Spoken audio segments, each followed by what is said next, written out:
देखिए, आज का जो हमारा टॉपिक होगा थेल्स थ्योरम। इस थेल्स थ्योरम के अकॉर्डिंग क्या कहता है स्टेटमेंट, यदि किसी त्रिभुज के एक भुजा के समांतर एक रेखा खींची जाती है तो वह अन्य दो भुजाओं को जिन बिंदुओं पर प्रतिच्छेद करती है ना, वह उन दोनों भुजाओं को बराबर अनुपात में विभाजित करती है ना। इसके लिए हम लोग क्या करते हैं, सबसे पहले एक ट्रायंगल मान लेते हैं। ये एक ट्रायंगल, ठीक है, एक ट्रायंगल मान लेते हैं ए बी सी।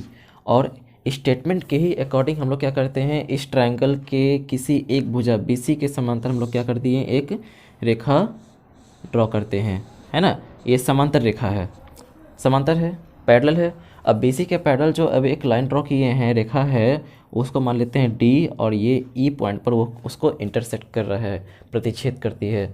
तो इसके अकॉर्डिंग क्या कहता है, यदि किसी त्रिभुज के एक भुजा के समांतर बी सी के समांतर एक रेखा डी खींचती है, तो एक रेखा खींच जाती है, तो वह अन्य दो भुजाओं को, मतलब ये ए बी और ए सी को बिंदु डी और ई पर अगर दो बिंदु पर प्रतिच्छेद करती है तो दोनों भुजाओं को बराबर अनुपात में विभाजित करती है। कहने का मतलब ये जो दोनों भुजा अलग अलग पार्ट बढ़ जाता है, A D by B D हो जाएगा और ए ई बाय ई सी दोनों क्या है, इक्वल हो जाएगा।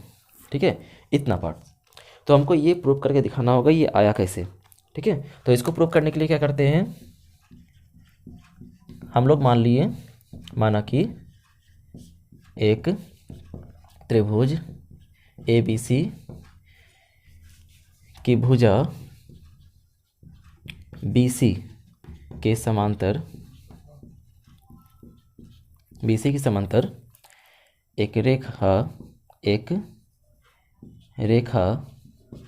डी ई खींचा गया, है ना। डी ई है जो बिंदु डी और बिंदु ई पर, है ना, दो बिंदु पर, बिंदु डी और बिंदु ई पर क्या करती है, प्रतिच्छेद करती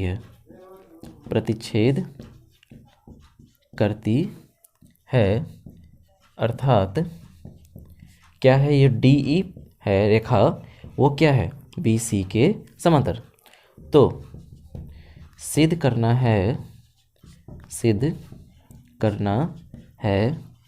कि A D by B D is equal to A E by E सी।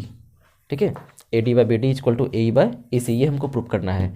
इसको प्रूव करने के लिए सबसे पहले हम लोग करते हैं रचना, है ना, कंस्ट्रक्शन करते हैं। देखिए, इस डी पॉइंट से क्या करते हैं, सबसे पहले एक परपेंडिकुलर ड्रॉ किए और एक परपेंडिकुलर ड्रॉ कर रहे हैं ए डी पर, ए बी पर, ई से, है ना। ए डी बोले या फिर ए बी बोले, एक एम और एक एन। यहाँ भी परपेंडिकुलर है। उसके एक ए बी पर परपेंडिकुलर, एक ए सी पर। और दूसरा क्या करते हैं, इस डी पॉइंट को सी से मिला देते हैं, डी और सी को एक दूसरे से मिला दिए, और दूसरा इस बिंदु बी को सी से मिला दिए। ठीक है, इतना काम किए।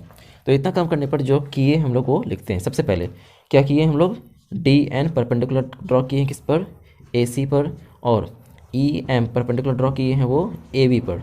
और क्या किए हैं, डी को सी से, है ना, डी को सी से तथा बी को ई से मिलाया, है ना, ई से मिलाया।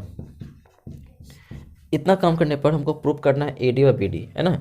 इस पार्ट को हमको प्रूव करना है। प्रूव करने के लिए देखना है ए डी और बी डी मतलब ये साइड है और ए बाई ए सी ये साइड है, मतलब नीचे वाला साइड हमको सिर्फ इस साइड, दोनों साइड से मतलब है। तो इस दोनों साइड से हम लोग एक एरिया का हेल्प लेंगे, त्रिभुज के मतलब ट्रायंगल के एरिया का हेल्प लेंगे। तो ट्रायंगल के एरिया का हेल्प लेने के लिए एरिया ऑफ ट्रायंगल, ठीक है, ट्रायंगल का एरिया निकालेंगे। कौन कौन ट्रायंगल होना चाहिए, फर्स्टली हम लोग ऊपर का ट्रायंगल ए डी ई लेते हैं। ठीक है, त्रिभुज ए डी ई तथा त्रिभुज कौन सा, नीचे वाला जो कि बी डी साइड्स को टच करे, बी डी ई ट्रायंगल भी बन रहा है, उस ट्रायंगल को लेते हैं बी डी ई। ठीक है, तो area of triangle A D ई, वहाँ पर हाइट है इसलिए हम लोग बेसिक फार्मूला लगा के हाफ इंटू बी इंटू लगा के इसमें करेंगे। ठीक है, हाफ इंटू बी जो इसमें होगा परपेंडिकुलर ई एम है, तो ये ए डी हम लोग का इसका क्या हो जाएगा बेस, और हाइट जो हो जाएगा हम लोग का ई एम। इसको मान लेते हैं equation number 1। Area of triangle B D E ये भी half into B into H से ही होगा। बट यहाँ पे बहुत सारा कन्फ्यूजन होता है कि हम जब बी डी ई ले रहे हैं तो इसमें तो कोई परपेंडिकुलर है नहीं। जब परपेंडिकुलर नहीं है तो ध्यान देना है कि ये जो बी डी है आगे चल के तो ए पर भी मिला हुआ है ना, बी डी या फिर ए बी, है ना, एक ही रेखा बन रहा है आगे चल के, तो इसी पर ये क्या है, ई एम परपेंडिकुलर है, इसलिए हम लोग ये फॉर्मूला यहाँ पर यूज़ कर रहे हैं। So half into B, B यहाँ पर तो बी डी तो लेंगे, है ना, बट यहाँ पर जो हाइट होगा वही ई एम हम लोग लेंगे, ठीक है, E M, that is equation, इसको मान लेते हैं 2। तो यहाँ पर हम लोग का जो कुछ काम हुआ, अब यहाँ पे देख रहे हैं कि ए डी और बी डी ये पे रेशियो है, मतलब अनुपात वाला ही इसमें मतलब रेशियो बता रहा है। हम लोग भी क्या करते हैं, इस दोनों का रेशियो निकालते हैं। तो समीकरण 1/, क्या करते हैं, 2, ठीक है, 1 और 2 को डिवाइड कर देते हैं।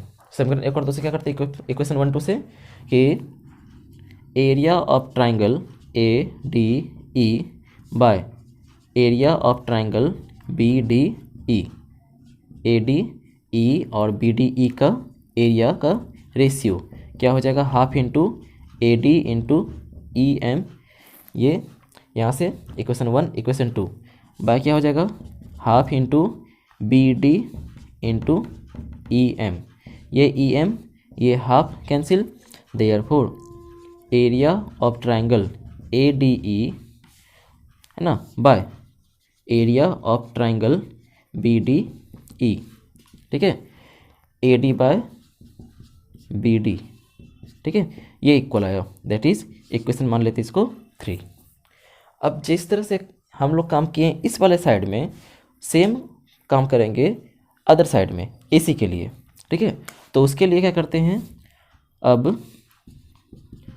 त्रिभुज, अब ऊपर ए डी ई त्रिभुज तो होगा, वही ट्रायंगल होगा, ए डी ई ही होगा, बट अब जो बेस लेंगे ए ई लेंगे, अब ए डी बेस हम लोग का नहीं होगा था, अब इस त्रिभुज का डी ई सी लेंगे नीचे वाले ट्रायंगल में, ट्रायंगल डी ई सी में, ठीक है, area of triangle A D E वही half into B into H होगा, half into B into H, तो half into B into H में हाफ, अब जो बी हम लोग का बेस होगा वो हम लोग का ए ई हो जाएगा, ठीक है, ए ई, और हाइट हम लोग का इसमें ये डी एन है ना, इस पर ये डी एन परपेंडिकुलर है तो ये डी एन, इक्वेशन नंबर इसको मान लेते हैं 4, और area of triangle D E C that is half into B into H, तो हाफ इंटू बी क्या हो जाएगा इसमें ई सी, जैसे इसमें किए हैं उसमें भी वही करेंगे, ई सी इंटू ऊपर जाएगा तो इसमें हाइट जो है यही डी एन है, इसी साइड में ये डी एन परपेंडिकुलर है, इक्वेशन नंबर इसको 5, ठीक है। सो क्या कर लेते हैं, इक्वेशन 4 और 5 से ना, समीकरण 4 और 5 से मतलब इसको भी डिवाइड करते हैं, रेशियो हमको निकालना है, जिस तरह से 1 और 2 को किए हैं वैसे तरह 4 और 5 को करेंगे, है ना, मतलब area of triangle A D E by area of triangle D E C, ठीक है, डी ई सी में दोनों का जो रेशियो निकालेंगे तो half into A E into D N, है ना, half into A E into D N by half into E C into D N, है ना, E C into D N, तो ये D N cancel, half half cancel, therefore area of triangle A D E by area of triangle D E C, ये दोनों किसके equal हो रहा है, ए ई बाय ई सी के इक्वल हो रहा है ना। इस पार्ट को मान लेते हैं इक्वेशन नंबर 6, ये 5 और ये 6। अब यहाँ पे ध्यान देने वाला बात है कि ये जब ये रेखा समांतर है ना, ये दोनों जो रेखा समांतर है, जो कह भी रहा है एक भुजा के समांतर रेखा खींचा गया है, तो दोनों पार्ट भी क्या होगा, इक्वल होगा, मतलब एरिया भी होगा, दोनों कंडीशन का, इक्वेशन नंबर 3 और ये इक्वेशन नंबर 6 का दोनों क्या होगा, इक्वल होगा, ठीक है। क्यों इक्वल होगा, क्योंकि यहाँ पे दिया है कि डी ई भुजा जो है वो बी सी के पैरेलल है, ठीक है। इसके अकॉर्डिंग जो area of triangle A D E by area of triangle कौन सा है, ये बी डी ई, ये किसके इक्वल होगा, समीकरण 6 के, मतलब इक्वेशन 6 के वो इक्वल होगा triangle A D E by area of triangle D E C. ठीक है, ये कहाँ से आया, हेल्प ऑफ इक्वेशन 3 एंड 6। ठीक है, 3 और 6 के इक्वेशन के हेल्प से हम लोग ये इक्वल किए, और ये कंडीशन दिया था पहले ही, जब समांतर कह रहा है ये वाला पार्ट, अगर समांतर कह रहा है तो ये दोनों कंडीशन भी इस तरह से होगा कि दोनों क्या होगा, इक्वल होगा। Area of triangle A D ई दोनों पार्ट में इक्वल है, तो ये दोनों पार्ट कैंसिल, देयरफॉर बोल सकते हैं कि area of triangle B D E equal होगा किसके, area of triangle D E C के, है ना। जब ये पार्ट इक्वल हो गया तो आगे चल के जो हम लोग का जो कंडीशन कह रहा था थेल्स में, वो पार्ट भी क्या हो जाएगा, इक्वल हो जाएगा। ठीक है, देयरफॉर जो भुजा है, जब ये एल एच एस इक्वल हो गया, ठीक है, जब एल एच एस हम लोग इक्वल कर लिए तो आर एस एस भी क्या हो जाएगा, A D by B D और A E by E C, A D by B D is equal to A E by E C, ये पार्ट भी क्या हो जाएगा, इक्वल। तो हम लोग को इतना प्रूफ करना था।